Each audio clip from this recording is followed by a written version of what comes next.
Bismillahirrahmanirrahim. Assalamualaikum warahmatullahi wabarakatuh. Alhamdulillahi rabbil alamin. Wassalatu wassalamu ala rasulihil amin wa ala alihi at-tayyibin wa sahabatihi al-ghurril mayamin.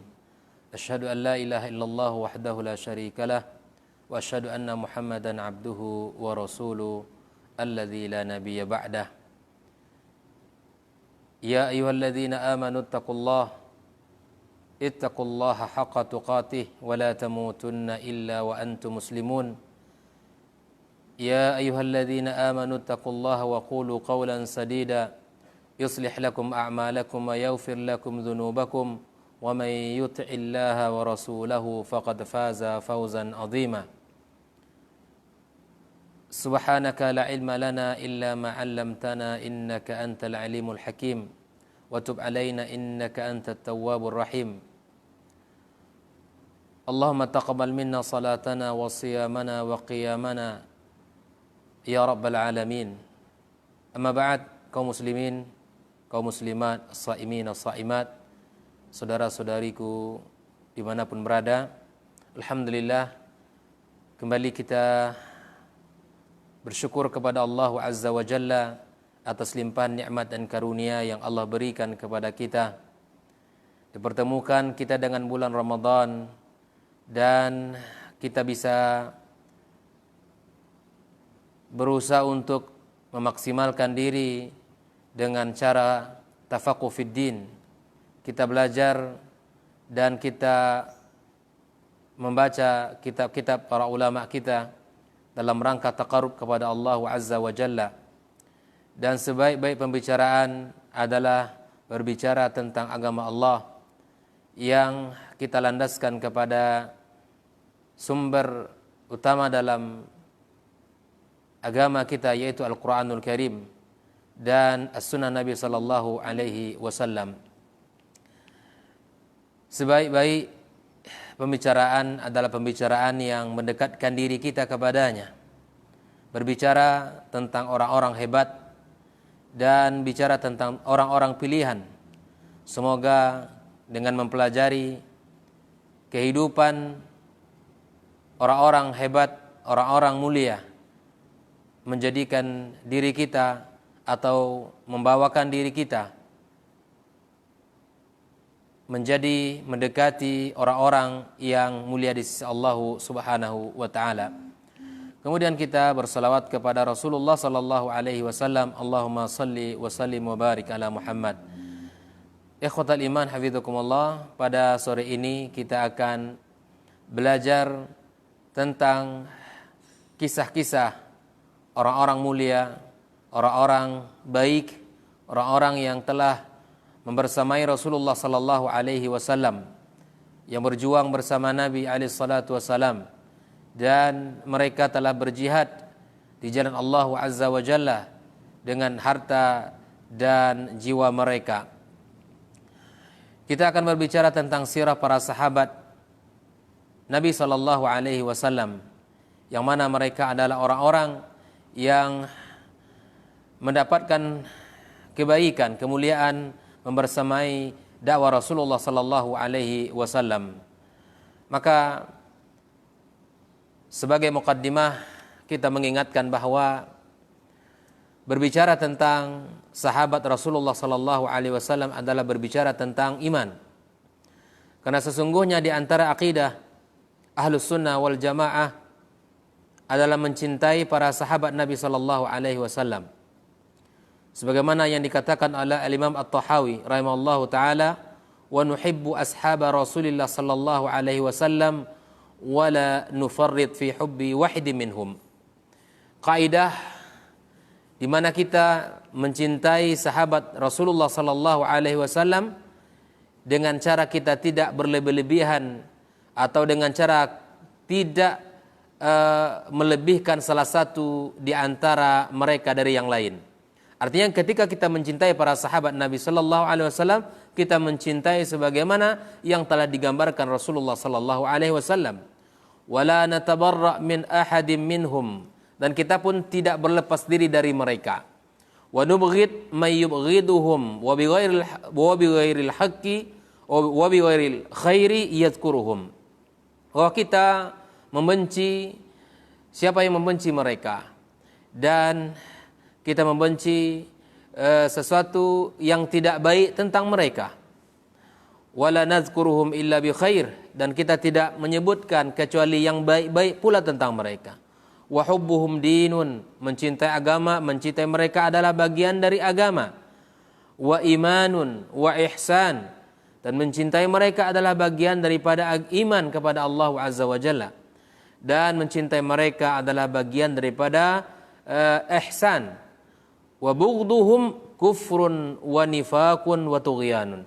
Membenci mereka, para sahabat Rasulullah sallallahu alaihi wasallam, adalah kekafiran dan kemunafikan serta tughyan, perkara yang melampaui batas, di mana kita tagha, ya, melampaui syariat Allah Azza wa Jalla. Bahwa dalam ungkapan Al-Imam At-Tahawi menyebutkan bahwa mencintai para sahabat adalah bagian daripada iman, bagian dari agama Allah, dan ihsan di dalam kehidupan kita, ihsan di dalam kehidupan beragama. Sebaliknya, membenci mereka adalah kekafiran dan kemunafikan. Maka daripada itu kita harus, ya, meletakkan cinta kita kepada mereka dengan cinta yang benar. Kita mencintai mereka sesuai apa yang telah dicontohkan, yang disampaikan oleh Rasulullah sallallahu alaihi wasallam. Maka fa ahlus sunnah, orang-orang ahlus sunnah wal jamaah, yuhibbun ashaban Nabi sallallahu alaihi wasallam. Mereka mencintai para sahabat Nabi, wa yufaddilunahum ala jami'il khalqi, dan mereka memberikan, melebihkan kedudukan para sahabat dari makhluk-makhluk yang lain. Ba'dal anbiya wal mursalin. Tentunya kedudukan mereka setelah para nabi dan rasul. Ya, sebaik-baik orang setelah Nabi dan Rasul, ya, setelah Rasulullah sallallahu alaihi wasallam adalah para sahabatnya, orang-orang yang telah bersamainya. Lianna mahabbatahum min mahabbatin Nabi sallallahu alaihi wasallam. Mencintai para sahabat berarti mencintai Rasulullah sallallahu alaihi wasallam. Mencintai para sahabatnya berarti mencintai Nabi kita alaihi salatu wasallam. Dan mencintai Rasulullah sallallahu alaihi wasallam adalah bagian daripada mencintai Allah tabaraka wa taala. Sebuah konsekuensi ketika kita beriman kepada Allah, maka kita mencintai Rasulullah sallallahu alaihi wasallam. Dan ketika kita mencintai Rasulullah, maka kita menjadikan, mengharuskan diri kita untuk mencintai para sahabat-sahabat Nabi sallallahu alaihi wasallam. Kenapa kita mencintai para sahabat? Yang pertama, annahum khairul qurun fi jami'il umam. Mereka adalah sebaik-baik generasi, sebaik-baik generasi yang ada. Sebagaimana Rasulullah sallallahu alaihi wasallam meriwayatkan, ya, bahwa Rasulullah sallallahu alaihi wasallam bersabda, khairun nasi qarni, thumma alladhina yalunahum, thumma alladhina yalunahum. Sebaik-baik generasi adalah generasiku, kemudian generasi setelahku, dan generasi setelahnya. Inilah yang pertama, menjadikan kita mencintai para sahabat Rasulullah sallallahu alaihi wasallam karena mereka sebaik-baik generasi. Yang kedua adalah annahum humul wasitah baina Rasulillah sallallahu alaihi wasallam wa baina ummatihi. Para sahabat Nabi alaihi salatu wasallam merupakan perantara antara Nabi dengan umat setelahnya. Karena Nabi sallallahu alaihi wasallam wafat, dan yang melanjutkan ajaran agama yang telah disampaikan Nabi kita sallallahu alaihi wasallam mereka para sahabatnya. Faminhum talaqqatil ummatu anhu syariah. Dari mereka lah umat ini belajar tentang syariat. Dari mereka lah umat ini tahu tentang agama Allah. Dan mereka itu adalah perantara yang menyambung agama yang telah disampaikan Rasulullah sallallahu alaihi wasallam kepada umat-umat setelahnya, artinya kepada generasi setelahnya. Maka mereka memiliki peran, bahkan ada di antara para sahabat Nabi sallallahu alaihi wasallam mengetahui di mana ayat ini turun dan kapan turunnya dan kepada siapa diturunkan, baik itu di musim panas turunnya atau di musim dingin, ataupun di dalam keadaan muqimnya Nabi atau dalam kondisi safarnya Nabi. Mereka tahu. Bahkan ayat-ayat turun kepada mereka. Dan mereka melihat dengan mata kepala mereka bahwa wahyu turun kepada Rasulullah sallallahu alaihi wasallam. Kemudian mereka makana ala aidihim minal futuhatil wasi'atil azimah. Dengan izin Allah tabaraka wa taala, ya, Islam ini berkembang di masa kepemimpinan mereka para sahabat. Orang-orang yang dengan perjuangan terutama al-khulafa ar-rasyidin, mereka Masya Allah memiliki peran yang luar biasa terhadap penyebaran Islam ke seluruh bumi ini. Ya, mereka memiliki fadilah berkembangnya Islam melalui amanah mereka, melalui tangan-tangan mereka, melalui jihad-jihad mereka. Berkembangnya Islam. Nah, makanya kelebihan-kelebihan para sahabat Nabi sallallahu alaihi wasallam tidak akan bisa kita dapatkan. Nah, yang keempat yang menjadikan diri kita cinta dan mencintai para sahabat Rasulullah sallallahu alaihi wasallam, annahum nasharul fadail baina hadhil ummah. Mereka menyebarkan kebaikan, kemuliaan di tengah-tengah umat ini. Minas sidqi, dan kejujuran, minan nushi wal akhlaqi wal adab. Mereka memiliki akhlak yang luar biasa, memiliki adab yang sangat baik, dan memiliki semangat di dalam nasihat dan di dalam memperbaiki umat. Allati la tujad 'inda ghairihim, yang mana kelebihan itu tidak didapatkan pada generasi-generasi yang lainnya. Makanya Allah tabaraka wa taala memuji mereka, menyanjung mereka, was-sabiqunal awwaluna minal muhajirin wal ansar walladzina tabauhum bi ihsanin radhiyallahu anhum wa radu an. Ini adalah puncak pujian, dan orang yang mendapatkan ridha Allah adalah orang yang mulia. Mereka, ya, di mana Allah tabaraka wa taala berikan sebuah kemuliaan, sebuah kebaikan, wa adda lahum jannatin tajri tahtahal anhar khalidina fiha abadan dzalikal fawzul azim. Dan disiapkan bagi mereka oleh Allah surga-surga yang mengalir di bawahnya sungai-sungai, dan mereka kekal di dalamnya, dan itu merupakan kemenangan yang sangat agung, sangat luar biasa. Makanya Rasulullah SAW memuji para sahabatnya, karena memang Allah Ta'ala memuji mereka. Ya. Allah Tabaraka wa Ta'ala meridai mereka. Bahkan di dalam surat Al-Fat, Allah Tabaraka wa Ta'ala menjelaskan karakter para sahabat-sahabat Nabi Sallallahu Alaihi Wasallam, orang-orang yang luar biasa dari sisi akhlak, orang-orang yang memiliki keutamaan-keutamaan. Allah Tabaraka wa Ta'ala menggambarkan Muhammadur Rasulullah, Muhammad adalah utusan Allah. Walladzina ma'ahu, dan orang-orang yang bersamanya, orang-orang yang bersama Rasulullah sallallahu alaihi wasallam, asyidda'u 'alal kuffari ruhama'u bainahum. Mereka tegas kepada orang-orang kafir. Mereka memiliki sikap kepada orang-orang yang tidak beriman. Namun sikap tegas ini berbeda antara sesama mereka. Ruhama'u bainahum. Mereka saling kasih, mereka saling cinta, mereka saling menghargai, mereka saling menghormati. Inilah yang ada.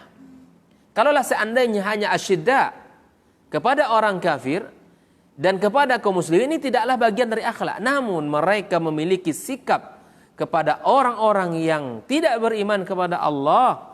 Mereka tidak lunak dalam sisi agama. Walaupun mereka bergaul dalam keseharian, tetapi ketika bidang bersentuhan dengan akidah, bersentuhan dengan keimanan, mereka punya sikap ruhama'u bainahum, dan sesama mereka saling cinta, saling kasih, saling sayang, saling menghormati. Bukan sebaliknya. Ini pelajaran mahal dari kehidupan akhlaknya para sahabat Rasulullah sallallahu alaihi wasallam. Bukan sebaliknya hari ini, di mana sebagian orang terlihat memusuhi orang-orang beriman dan menyayangi orang-orang kafir. Ini bukan akhlak para sahabat. Ini bukan bagian daripada yang dicontohkan oleh para sahabat. Tetapi ruhama'u bainahum, mereka saling cinta, saling kasih. Tarahum ruk'an sujada. Para sahabat Nabi alaihissalatu wassalam, ya, simbol kehidupan mereka itulah orangnya baik. Tarahum ruk'an sujada. Ini bukan kata raqi' atau sajid, tapi ruk'an wa sujada menunjukkan betapa banyaknya mereka rukuk kepada Allah, betapa banyaknya mereka sujud kepada Allah Azza wa Jalla. Ini karakter mereka. Inilah kehidupan mereka. Inilah simbol kehidupan mereka. Para sahabat Nabi alaihissalatu wassalam, mereka orang-orang yang dekat dengan Allah Azza wa Jalla. Lalu kemudian Allah juga menyebutkan di dalam surat Al-Fat ayat 18, laqad radiyallahu 'anil mu'minin idz yubayyi'unaka tahta asy-syajarah. Allah meridai mereka orang-orang beriman yang membaiat Rasulullah sallallahu alaihi wasallam, ya, di bawah pohon. Ini kelebihan yang Allah sebutkan. Allah abadikan keutamaan mereka di dalam Al-Qur'anul Karim. Allah abadikan keistimewaan mereka di dalam Al-Qur'anul Karim. Maka pantas bagi kita untuk belajar kepada mereka, untuk meniru mereka, untuk melihat kepribadian mereka, melihat akhlak mereka, melihat kebiasaan mereka, sehingga kita bisa mencontoh mereka. Kalaupun kita tidak sampai kepada derajat mereka, maka kemudian kita berusaha dengan sekuat tenaga untuk meniru kebaikan-kebaikan mereka. Mudah-mudahan Allah Azza wa Jalla berikan kepada kita taufiknya untuk bisa melihat dan mempelajari kehidupan mereka. Saudara-saudariku seiman seaqidah, hafidhukumullah, di dalam Sahih Bukhari dan Muslim dari sahabat Nabi Abi Sa'id Al-Khudri, beliau menceritakan, meriwayatkan dari Rasulullah sallallahu alaihi wasallam, qala Rasulullah sallallahu alaihi wasallam, Nabi berpesan kepada umatnya, ya, Nabi berpesan kepada kita semuanya, kaum muslimin, kaum muslimat. Nabi berpesan, apa pesan Nabi kepada kita? La tasubbu ashabi. Jangan kalian mencela sahabat-sahabatku. Jangan kalian menghina. Jangan kalian merendahkan sahabat-sahabatku. Kenapa demikian? Falau anna ahadakum anfaqa mithla Uhudin zahaba ma balagha mudda ahadim wala nasifa. Bahwa kalau seandainya dari kalian ini ada yang menginfakkan emas sebesar Uhud, ada di antara kita semua ini yang menginfakkan emas sebesar Uhud. Saudara-saudari yang bisa melihat, yang tahu dengan besarnya Bukit Uhud dan panjangnya, luar biasa kalau kita ke Madinah bisa melihat betapa besarnya Bukit Uhud. Andai saudara-saudari semua menginfakkan harta yang Anda miliki, tidak tanggung-tanggung, Nabi sebutkan emas sebesar Uhud, apa kata Rasulullah sallallahu alaihi wasallam? Ma balagha mudda ahadim wala nasifa. Tak akan sampai, tak akan bernilai satu mud mereka atau separuh dari itu. Maka kemudian kita harus melihat pesan Nabi sallallahu alaihi wasallam.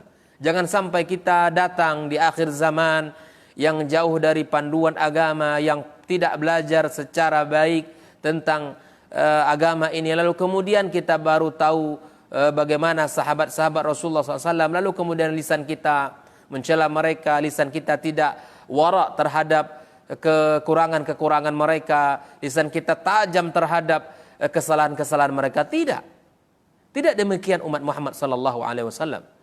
Kita umat yang memiliki panduan dari Nabi SAW. Kita umat yang memiliki contoh tauladan dari baginda sallallahu alaihi wasallam. Maka kalau kita perhatikan akhlaknya Rasulullah dan akhlaknya para sahabat, maka itu adalah cerminan terbaik bagi kita bersama. Ikhwatal iman hafizakumullah. Maka di dalam hadis yang lain, Abdullah bin Mas'ud radhiyallahu taala anhu menceritakan, innallaha nadhara fi qulubil ibad. Sesungguhnya Allah melihat kepada hati hamba-hambanya. Fawajada qalba Muhammadin sallallahu alaihi wasallam khairu qulubil ibad. Maka Allah mendapati hati Muhammad alaihi salatu wasallam adalah sebaik-baik hati, sebersih-bersih hati, sebening-bening hati adalah hatinya Muhammad alaihi salatu wasallam. Fastafahu li nafsihi, maka Allah pilih untuk dirinya. Fabta'athahu bi risalati, lalu kemudian Allah utus dia sebagai rasulnya dengan risalah dari Allah azza wa jalla. thumma nadhara fi qulubil ibad ba'da qalbi Muhammad alaihi salatu wasalam. Lalu kemudian Allah melihat kepada hati hamba-hambanya setelah hati Muhammad alaihi salatu wasalam, fawajada, maka Allah mendapati quluba ashabihi khaira qulubil ibad. Maka Allah mendapatkan di hati para sahabat itu adalah sebaik-baik hati.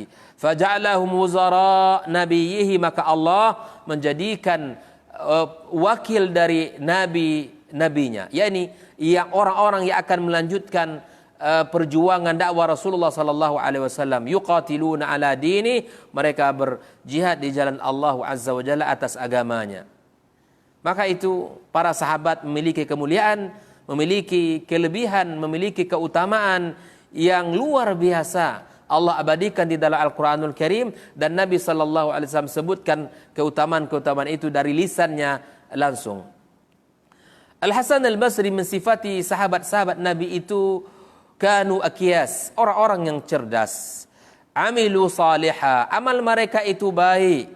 Wa akalu tayyiba, dan yang dimakan mereka itu yang baik-baik. Wa qaddamu fadla, mereka mendahulukan keutamaan, kelebihan, kebaikan.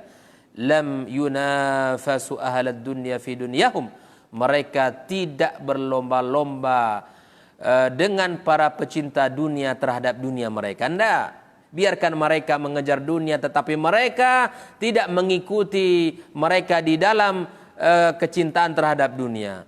Walam yajza'u min dhalliha, dan mereka juga tidak takut dari kehinaannya. Akhadhu safwaha, dan mereka mengambil yang baiknya. Wa taraku qadraha, dan mereka meninggalkan yang buruknya. Wallah ma ta'azamat fi anfusim hasanatun amaluha atau amiluha. Demi Allah, sahabat-sahabat Rasulullah sallallahu alaihi wasallam, tidak ada satu kebaikan pun yang mereka ketahui kecuali mereka lakukan. Allahu akbar. Ini mari di bulan Ramadan ini, saudara-saudariku, mari kita mencontoh kehidupan para sahabat. Tidak ada satu kebaikan pun yang agung di dalam jiwa mereka kecuali mereka lakukan, kecuali mereka selami, kecuali mereka termasuk orang-orang yang terdapat di dalamnya. Wala tasagharat fi anfusim sayyi'ah amarahumus syaitanu biha. Tak ada sesuatu yang kecil di hati mereka dari keburukan yang diperintahkan oleh syaitan, maka mereka tinggalkan, mereka jauhi. Maka inilah kehidupan para sahabat. Tak pantaskah kita untuk belajar tentang mereka? Tak pantaskah kita untuk meniru warna kehidupan mereka, yang mereka dahaga dengan amal-amal, yang mereka sangat haus dengan kebaikan-kebaikan.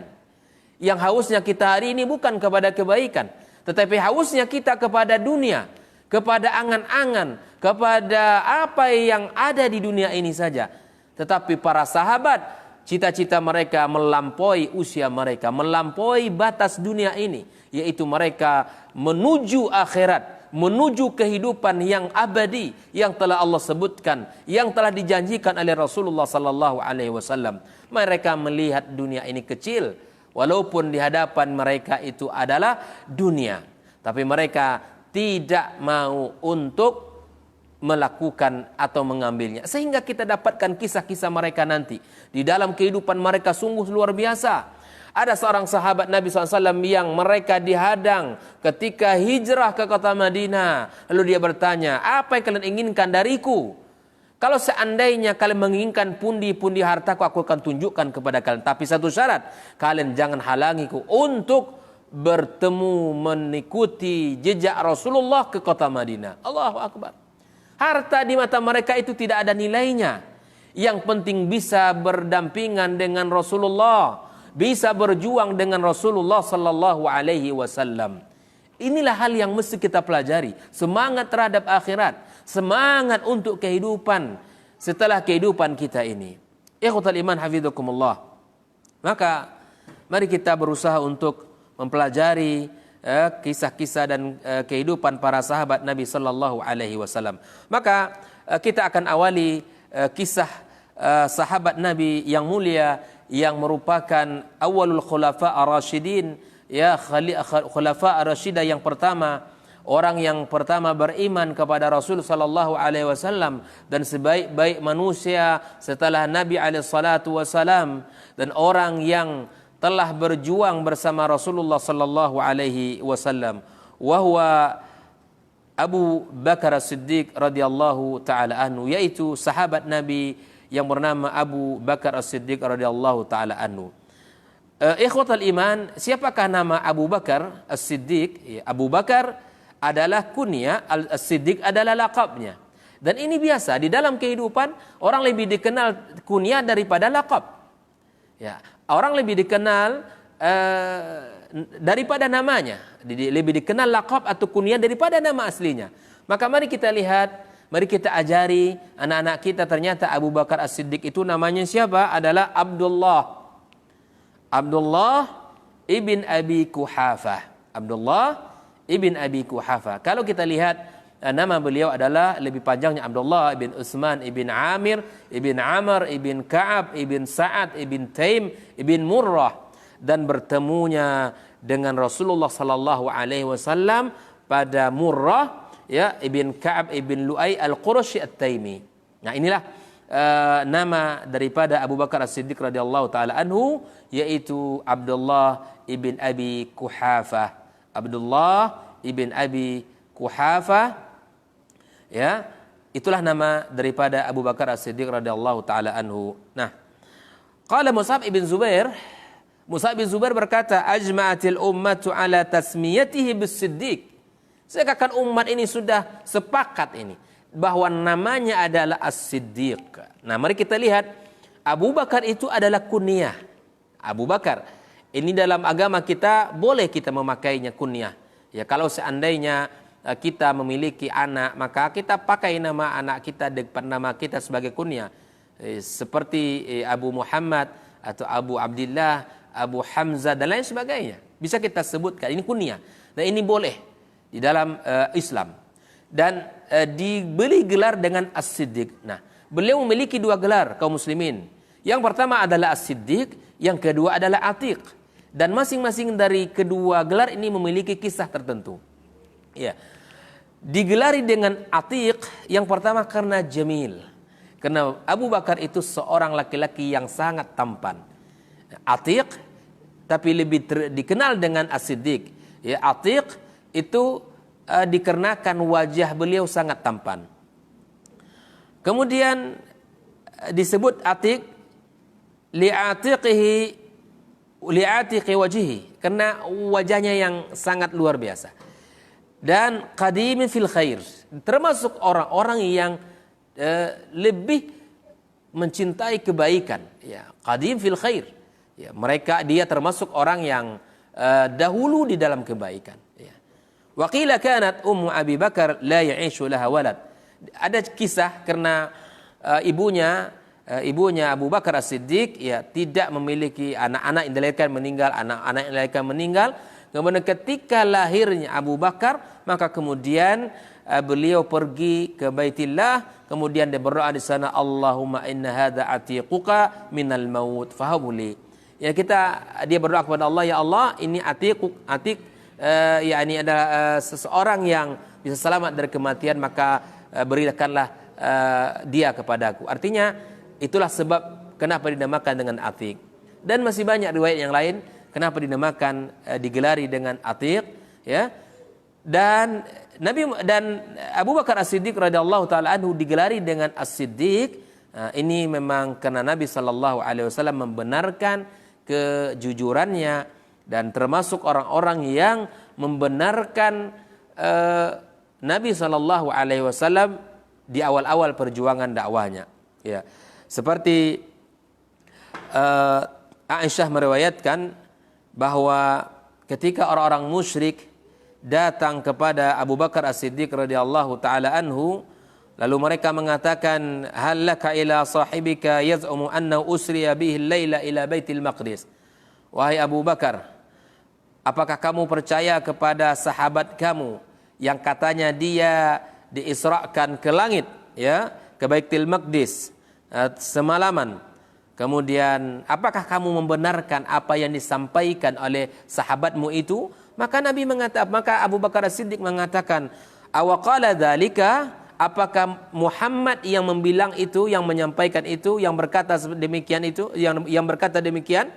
Qalu na'am. Ya Muhammad yang mengatakan, katanya dia tadi malam ya diisrakan oleh Allah, oleh Tuhannya ya. Kemudian Abu Bakar dengan spontan mengatakan sadaqa. Dia itu benar. Dia itu benar. Inni la usaddiquhu bi ab'ad min zalika bi khabaris samai wadwatan wa rauhatan.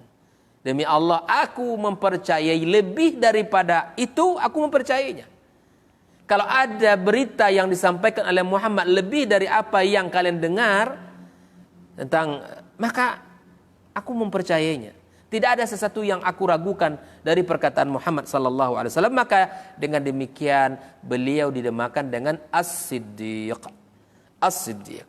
Nah, kemudian dalam riwayat Imam Bukhari dari Anas ibn Malik, Nabi sallallahu alaihi wasallam ketika menaiki Bukit Uhud, maka bersama Abu Bakar, bersama Umar, bersama Utsman, maka farajafa bihim. Uhud bergetar. Faqala usbut ya Uhud, wahai Uhud, diamlah engkau.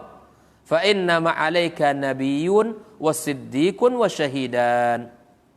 Wahai Uhud, jangan bergetar.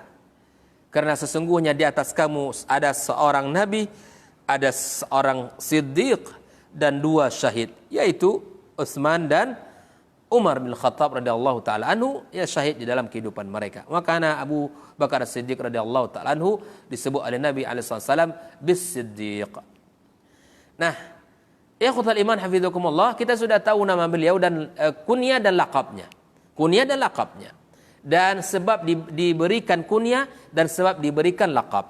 Nah, kapankah lahirnya Abu Bakar As-Siddiq radhiyallahu taala anhu? Beliau lahir ya pada tahun fil, pada tahun gajah, ya bisanataini wa sittati asyhur. Ya setelah lahirnya Nabi SAW. Jadi 2 tahun 6 bulan setelah lahirnya Nabi sallallahu alaihi wasallam. Jadi Nabi lebih tua dari Abu Bakar As-Siddiq radhiyallahu taala anhu, ya 2 tahun dan 6 bulan, lebih kurang 6 bulan. Nah, bagaimanakah sifatnya, farasnya, fisiknya Abu Bakar ini? Disebutkan kana abyad nahifan, kulitnya putih dan orangnya paras, tubuhnya adalah bersifat kurus. Dia kurus, tubuhnya tidak gemuk tetapi nahif ya. Khafiful aridhaini, tidak terlalu besar otot kedua, artinya pundaknya. Dia orangnya biasa, nahif ya. Ma'ruqul wajh, wajahnya tampan ya. Kemudian waqana yakhdabu bil hana, ya, kemudian dia memberikan dengan hana, mewarnai rambutnya. Ya, waqana rajulan asifan ay raqiqal qalb rahiman. Dia orang yang mudah tersentuh hatinya. Hatinya lembut sekali.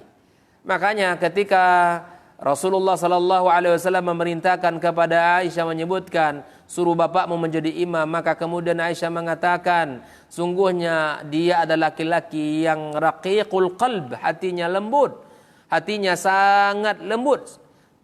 Saya yakin dia tidak bisa untuk melanjutkan bacaan-bacaan Al-Qur'anul Karim karena kelembutan hatinya, kata Aisyah radhiyallahu taala anha. Maka inilah sifat fisik daripada Abu Bakar As-Siddiq radhiyallahu taala anhu. Ya. Ya khutal iman hafizakumullah. Dan Al-Imam An-Nawawi menjelaskan bahwa Abu Bakar As-Siddiq radhiyallahu taala anhu termasuk orang-orang yang terpandang di masa jahiliyahnya. Wa kana min ru'asa Quraisy fil jahiliyah. Dia termasuk pemuka. Wa ahlu musyawaratihim, dan beliau adalah orang yang diminta pendapat. Wa muhabbaban fihim, dan Abu Bakar termasuk orang yang disenangi, dicintai di kalangan kaum Quraisy. Wa alam lima alimihim, ya orang yang berilmu, orang yang memiliki kecakapan dari sisi keilmuan. Falamma ja'al Islam atharahu ala ma siwah. Setelah Islam datang, lalu kemudian dia mendahulukan Islam itu dari yang lainnya. Wa dakhala fi akmala dukhul, kemudian dia masuk kepada Islam dengan sempurna. Ya, berislam dengan sempurna. Bahkan diceritakan oleh Aisyah bagaimana beliaunya Abu Bakar As-Siddiq, ayah beliau, yang betul-betul di zaman jahiliyah sudah selamat. Ya, dia termasuk orang-orang yang memiliki semangat di dalam menjaga diri dari kemaksiatan. Diceritakan oleh anak beliau Aisyah radhiyallahu taala anha, wallahi ma qala Abu Bakar syi'ran qat fil jahiliyah. Ayahku tidak pernah berkata atau bersyair, ya, mengucapkan satu bait syair di masa jahiliyahnya. Ya. Dan juga tidak berkata syair ketika dia sudah masuk Islam. Jadi ini Aisyah menceritakan bagaimana bapaknya termasuk orang yang menjaga lisannya. Wallahi ma qala Abu Bakar syi'ran qat fi jahiliyatin wala Islam.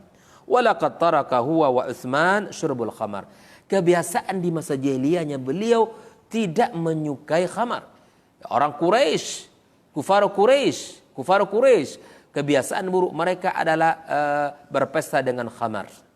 Tapi ternyata Utsman ini, Abu Bakar As-Siddiq ini orang yang selamat dari perbuatan tersebut. Ini diceritakan langsung oleh anaknya. Ya. Fil jahiliyah. Di orang jahiliyah minum khamar, beliau tidak. Ya. Laqad kana harrama Abu Bakar al-khamra ala nafsi fil jahiliyah. Beliau mengharamkan khamar itu terhadap dirinya di masa jahiliyah. Maka ini sebuah pelajaran mahal ketika di masa jahiliyah dia sudah bisa menjaga diri. Ya, maka wajar Allah Azza wa Jalla memuliakan, ya, menjadikan orang yang lebih baik setelah Rasulullah sallallahu alaihi wasallam. Ya, maka beginilah kebiasaan akhlaknya Abu Bakar As-Siddiq di masa jahiliyah. Orang-orang di zaman jahiliyah tidak bisa menjaga diri, tidak bisa menahan diri dari kemaksiatan yang ada. Dan sudah kehidupan mereka sudah rusak. Tetapi beradanya dia di tempat orang-orang rusak tidak menjadikan dia rusak. Inilah keistiqomahan. Nah, istiqamah di jalan kebenaran. Di rusaknya lingkungan, rusaknya masyarakat tidak menjadikan dirinya rusak. Dan itulah Abu Bakar As-Siddiq. Betapa seorang sahabat Nabi yang luar biasa di dalam kebaikan. Berbicara tentang kelebihan-kelebihan Abu Bakar tentu tidak akan habis masa, tidak akan cukup masa bagi kita untuk membicarakan kelebihan-kelebihan beliau. Namun kita akan pilih beberapa poin-poin yang bisa mewakili daripada kelebihan Abu Bakar As-Siddiq radhiyallahu taala anhu. Ya khawatul iman hafizakumullah, di antara kelebihan beliau adalah di mana Allah abadikan di dalam Al-Qur'anul Karim, ya, sebagaimana Allah katakan tsaniyasnaini idhuma fil ghar idh yaqulu li sahibihi la tahzan innallaha ma'ana. Kisah perjalanan hijrah Nabi bersama Abu Bakar. Ketika mereka berada di dalam gua sebelum Nabi alaihissalatu wassalam melanjutkan perjalanan hijrahnya ke kota Madinah, ini kisah masyhur. Maka tatkala itu harga kepala Nabi itu luar biasa. Siapa yang bisa menghadirkan Muhammad mati atau hidup, maka baginya harta yang tidak sedikit. Semua orang berusaha menjadi orang yang bisa mendapati Nabi. Dan mereka sudah mencari jalan, meniti dan mengikuti jalan-jalan yang mana kiranya Nabi menuju kota Madinah. Namun Allah yang menjaga mereka, maka qadar Allah mereka ya selamat. Dan Allah takdirkan Nabi dan sahabatnya Abu Bakar As-Siddiq orang-orang yang dijaga Allah Azza wa Jalla. Ini kemuliaan yang Allah berikan kepada Rasulullah dan sahabatnya. Maka kemudian Allah abadikan dialog Abu Bakar dengan Rasulullah sallallahu alaihi wasallam. Tatkala mereka berdua berada di dalam gua tersebut, maka dia berkata kepada sahabatnya, yakni kepada Rasul sallallahu alaihi wasallam, ya, Nabi berkata kepada sahabatnya Abu Bakar, kan Abu Bakar sudah cemas. Abu Bakar merasa kalaulah seandainya mereka ini melihat ke bawah mereka, maka mereka melihat bagaimana Abu Bakar dan Rasulullah SAW di dalam gua tersebut. Maka disinilah Nabi SAW menghadirkan kegembiraan di tengah kesedihan. Ini konsep ini. Kita harus menghadirkan kegembiraan di tengah kesedihan. Ya. Maka Nabi menghibur sahabatnya, la tahzan innallaha ma'ana. Dia kuatkan sahabatnya dengan mengatakan, jangan kamu bersedih, Allah bersama kita. Maka di tengah wabah seperti ini, kaum muslimin, kaum muslimat, maka mari kita hadirkan kegembiraan di bulan suci Ramadan dengan melaksanakan, memaksimalkan ibadah-ibadah kita kepada Allah. Jangan kita membuat berita yang membuat saudara kita bersedih. Jangan kita membuat berita hoax, dan jangan kita menyebarkan info-info yang tidak benar. Ya, berikanlah info yang sebenar-benarnya info. Berikanlah berita yang sebenar-benarnya berita. Karena kita disuruh oleh Allah Azza wa Jalla dan dicontohkan oleh Nabi kita sallallahu alaihi wasallam menghadirkan, mengokohkan Abu Bakar, jangan bersedih. Allah bersama kita. Ini adalah syariat di mana kita harus menghadirkan kegembiraan ya di tengah kesedihan tersebut. Nah, di sini Suhaili menceritakan, ala tara kaifa qala la tahzan wa lam yakul la takhaf. Nabi mengatakan kamu jangan bersedih. Ya, Nabi tidak mengatakan kamu jangan takut. Lianna huznahu ala Rasulullah sallallahu alaihi wasallam syughlahu an khaufi ala nafsi. Ya Allah, betapa lembutnya hati Abu Bakar As-Siddiq radhiyallahu taala. Kita lihat bahasanya Nabi kepada sahabatnya, la tahzan.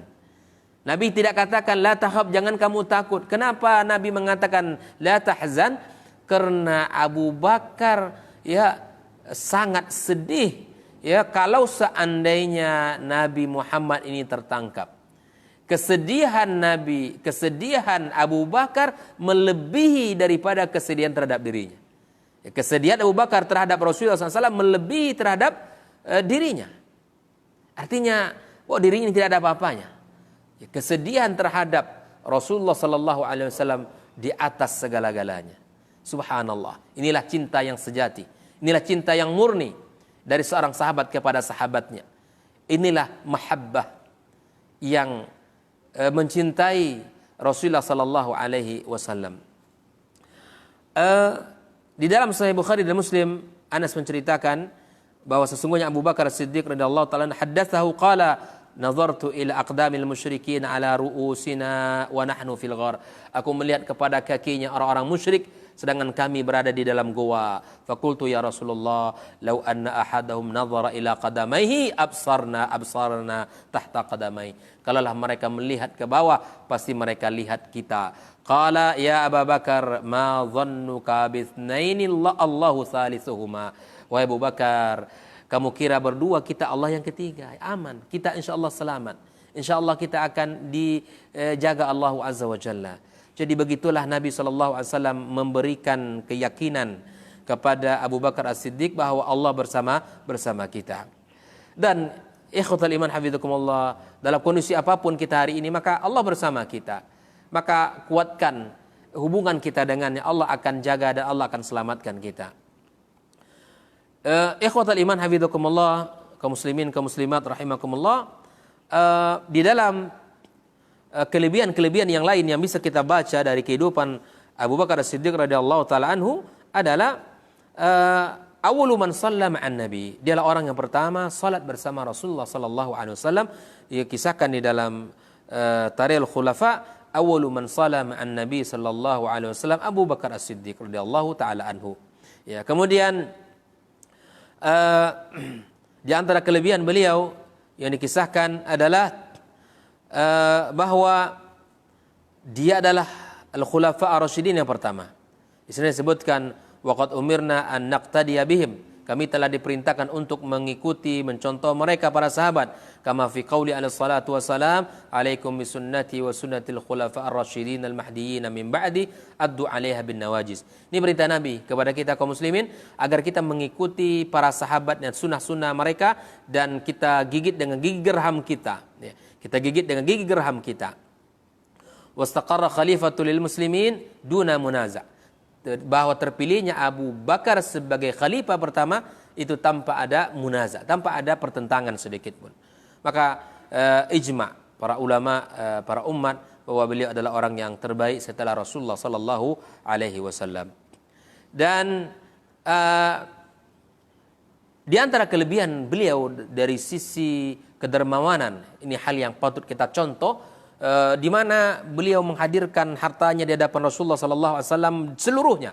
Sebagaimana dikisahkan ketika Umar bin Khattab radhiyallahu taala anhu mencoba ingin melebihi Abu Bakar di dalam berinfak.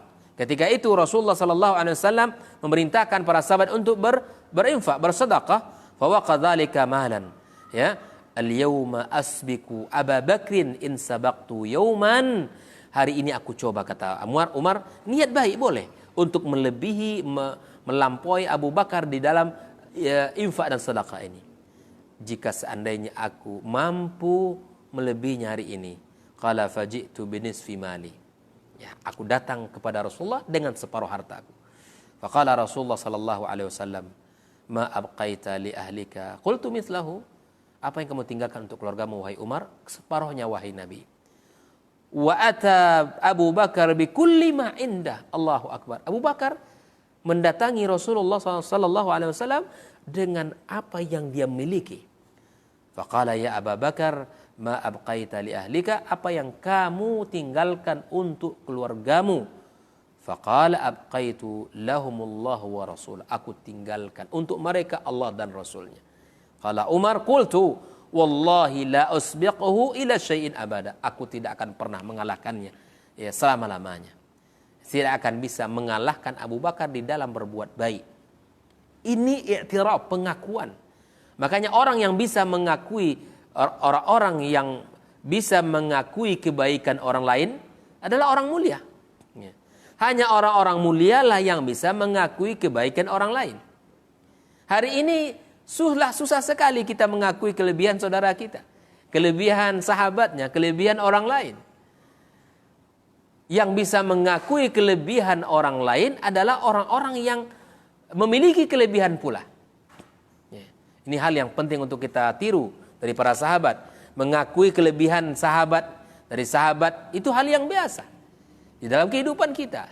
Terkadang karena kesombongan, karena popularitas, karena banyak hal, sehingga kita tidak bisa mengakui sahabat kita. Kita tidak bisa mengakui dia lebih dari kita. Itu hal yang biasa di dalam kehidupan. Maka contohlah para sahabat, ketika mereka bisa mengakui kelebihan sahabat terhadap dirinya, itulah simbol kehidupan para sahabat Nabi Sallallahu Alaihi Wasallam, dan itulah akhlak yang mulia dari mereka. Di antara kelebihan yang lain adalah annahu ahabbun nas ila Rasulullah sallallahu alaihi wasallam. Dia termasuk orang yang paling dicintai Nabi. Ya Rabb, ini adalah kelebihan, kecintaan ya yang dicintai Nabi. Ketika itu Amr bin al-As ya berkata kepada Rasulullah sallallahu alaihi wasallam, "Ya Rasulullah, ayyun nas ahabbu ilaik?" Siapakah orang yang paling kamu cintai? Qala Aisyah. Ya, maka Nabi mengatakan Aisyah. Qala qultu minar rijal, ya, dari laki-laki siapa? Qala abuha, tentu bapaknya. Hadis riwayat Imam Muslim. Maka Nabi menyebutkan, mengungkapkan cintanya kepada Abu Bakar. Ini juga merupakan sunnah. Ketika kita mencintai sahabat kita karena Allah, maka ungkapkanlah kecintaan itu. Maka katakanlah inni uhibbuka fillah, wahai saudaraku, aku mencintaimu karena Allah. Maka jawablah ungkapan itu, ahabbakallah kama ahbabtani. Semoga Allah mencintai kamu sebagaimana sebagaimana engkau mencintaiku. Ini adalah sunnah. Ketika seorang ikhwah kita, masya Allah saleh, multazim, orangnya masya Allah semangat di dalam beribadah kepada Allah, maka katakan inni uhibbuka fillah. Maka ini adalah apa yang dicontohkan Nabi Sallallahu Alaihi Wasallam. Nah, kemudian di antara kelebihan keutamaan Abu Bakar As-Siddiq radhiyallahu taala, maka turun ayat kepadanya. Allah Azza wa Jalla memuji beliau di dalam ayatnya, wa sayujannabuhal atqa alladhi yu'ti ma lahu yatazakka wa ma li ahadin 'indahu min ni'matin tujza illa ibtigha'a wajhi rabbihil a'la wa la sawfa yarda. Para ulama menyatakan bahwa ayat ini turun kepada Abu Bakar As-Siddiq radhiyallahu taala anhu.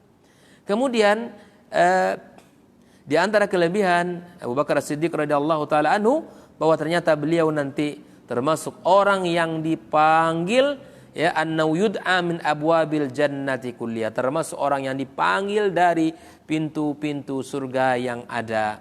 Ya, sebagaimana Nabi SAW katakan, man anfaqa zawjaini min syai'in minal asya' fi sabilillah du'iya min abwabil jannah.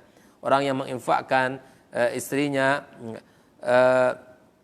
dengan sesuatu jalan Allah Azza wa Jalla, maka dia akan dipanggil dari pintu surga. Ya Abdullah, hadza khair.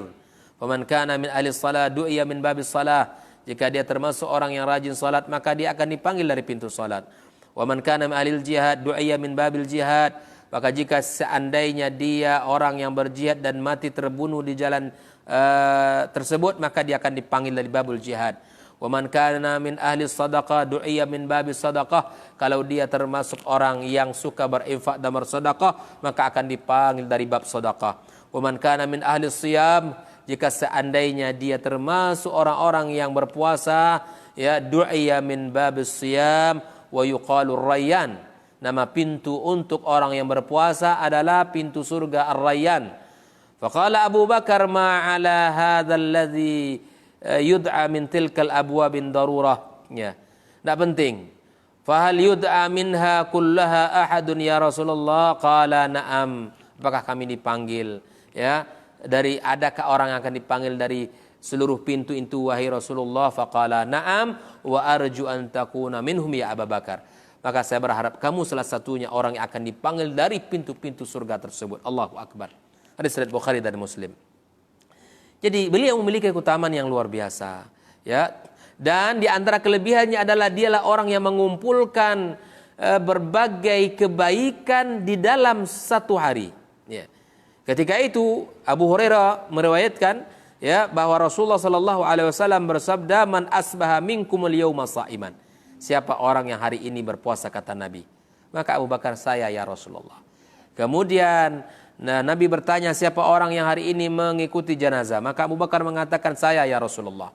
Lalu kemudian Nabi melanjutkan pertanyaannya, man at'ama minkumul yauma miskina, siapa orang yang sudah masih makan orang miskin hari ini? Maka Abu Bakar berkata, saya ya Rasulullah. Maka kemudian Nabi melanjutkan pertanyaannya, wa man ada minkumul yauma maridan, siapa orang yang hari ini telah menjenguk orang sakit? Maka Abu Bakar mengatakan, saya ya Rasulullah.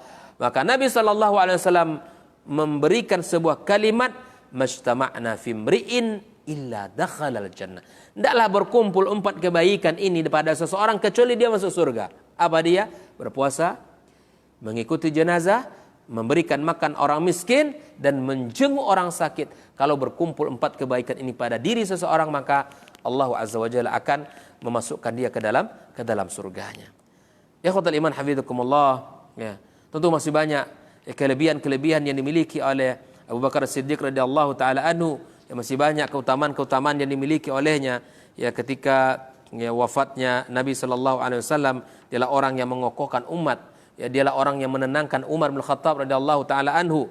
Ketika itu Umar merasa siapa yang mengatakan Muhammad meninggal, maka dialah yang akan bunuh. Tetapi Abu Bakar As-Siddiq radhiyallahu taala mengatakan, "Man kana minkum ya'budu Muhammadan fa inna Muhammadan qad mat." Yang menyembah, yang beriman kepada Muhammad, Muhammad telah meninggal. "Wa man kana ya'budullah fa innallaha hayyun la yamut." Orang yang beriman kepada Allah, maka sesungguhnya Allah tidak hidup dan tidak akan pernah mati.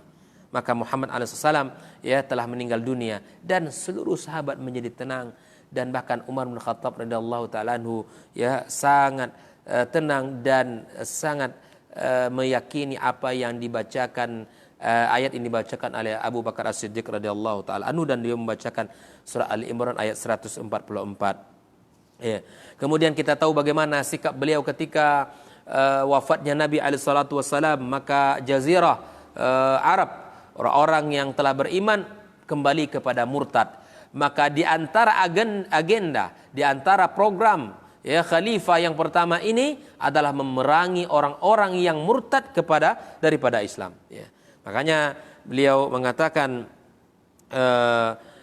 bahwa ketika wafatnya Nabi Sallallahu Alaihi Wasallam, ya, banyaknya dari orang-orang di zaman itu yang murtad, maka dia memerangi, ya, memerangi orang-orang yang murtad dari agama Allah Subhanahu Wa Taala. Kemudian dia juga termasuk orang-orang yang memprakarsai terhadap Jam'ul Quranul Karim, yang mengumpulkan Al-Quranul Karim, dan kemudian bagaimana dirinya takut dari hal-hal yang haram. Ini juga dikisahkan, ya, daripada Umar bin Khattab radhiyallahu taala anhu, ya, kunna nada' tis'ata a'syar al-halal makhafata al-wuqu' fil haram.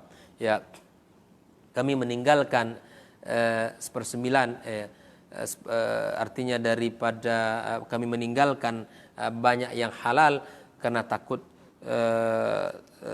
terjerumus kepada yang haram. Mereka meninggalkan hal-hal yang halal, dikhawatirkan kalau itu akan menjerumuskan mereka kepada hal-hal yang haram. dan bagaimana nangisnya, bagaimana kedekatannya dengan Allah, dan bagaimana zuhudnya di dunia ini, maka tentu Abu Bakar menjadi qudwah di dalam ini. Ya, bagaimana hal perkataan-perkataan beliau, kemudian wasiat-wasiat beliau sangat luar biasa di dalam kehidupan yang menjadi tinta emas dan dicatat di dalam kitab-kitab para ulama.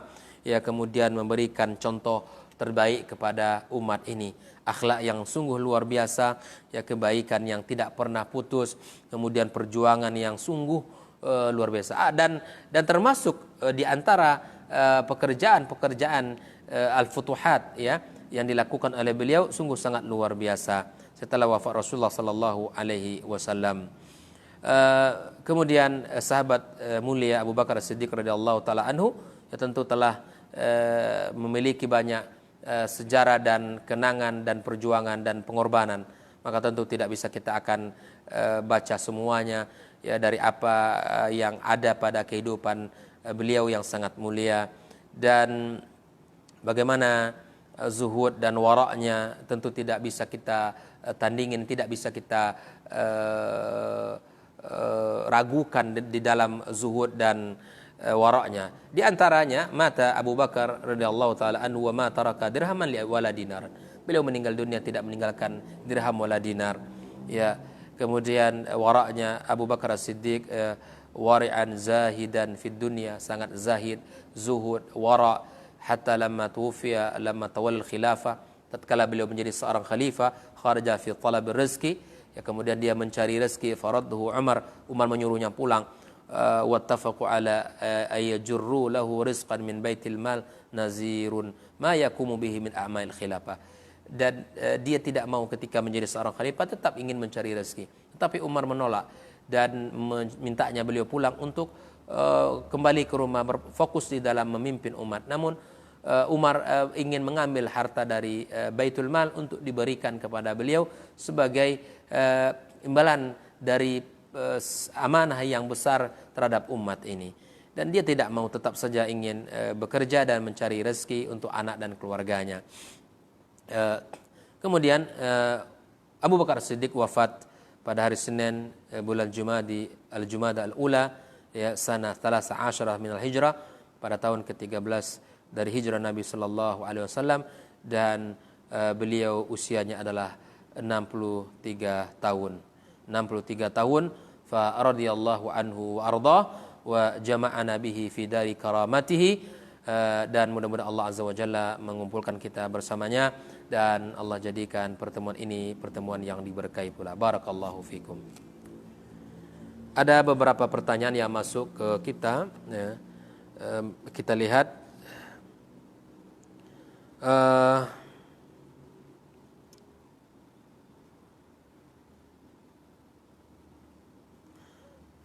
Apakah kita harus pilih masjid yang sesuai sunnah tapi jauh dari rumah, atau musolah yang dekat di rumah untuk ibadah, Ustaz?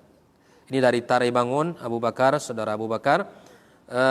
Naam, kita berusaha untuk mencari masjid yang di situ menjaga amalan sunnah. Kita berusaha untuk mencari masjid, ya, mencari masjid yang bisa menjadikan diri kita ini nyaman di dalamnya beribadah, walau mungkin jauh. Tapi tidak ada salahnya kalau Anda salat di musola dekat rumah, ya, walaupun di situ belum memperhatikan tata cara ibadah yang sesuai dengan tuntunan Nabi Shallallahu Alaihi Wasallam. Boleh saja Anda untuk mencari masjid yang di situ diamalkan bagaimana tuntunan agama yang benar, dan tidak salah pula Anda untuk sholat di musola yang dekat dengan rumah. Jangan sampai pula kita menjadi orang yang tidak mau saling sapa dan tegur, tidak mau berjumpa dengan saudara-saudaranya. Tidak. Tetapi sebagai seorang yang beriman, yang memiliki pemahaman, ya, bahwa tentu dia mencari sebuah tempat yang nyaman untuk beribadah sesuai dengan panduan Rasulullah Sallallahu Alaihi Wasallam. Kemudian, Assalamualaikum warahmatullahi wabarakatuh, Ustaz. Waalaikumsalam. Apakah Rasul berdoa kepada Allah selalu angkat tangan, Ustaz? Nah, dari mana? Ada beberapa riwayat yang mengatakan bahwa Rasulullah Sallallahu Alaihi Wasallam dia mengangkat tangan. Tidak selalu, namun salah satu tempat Nabi ketika itu mengangkat tangan ketika berdoa adalah ketika di perang Badar. Di perang Badar, ya ketika itu Nabi Sallallahu Alaihi Wasallam meminta kepada Allah, ya meminta kepada Allah kemenangan, meminta kepada Allah perlindungan ya, terhadap kaum muslimin. Bahkan dikisahkan Nabi itu sampai kelihatan putih ketiaknya, sampai kelihatan ketiak Nabi SAW saking tingginya mengangkat tangannya, menunjukkan ilha, adab di dalam berdoa. Ya. Maka dia mengatakan, ya Allah, jika seandainya umat ini, golongan ini kalah, golongan ini hancur, maka selamanya engkau tidak akan pernah disembah di muka bumi. Begitulah Nabi SAW, dan beliau meminta kepada Allah Azza wa Jalla agar Allah jaga, Allah menangkan, Allah berikan kemenangan, kejayaan kepada umat ini. Saking ilhanya, saking permintaan seriusnya Nabi SAW dalam meminta kepada Allah Azza wa Jalla. Maka inilah salah satu riwayat yang saya tahu di dalam beliau mengangkat tangan.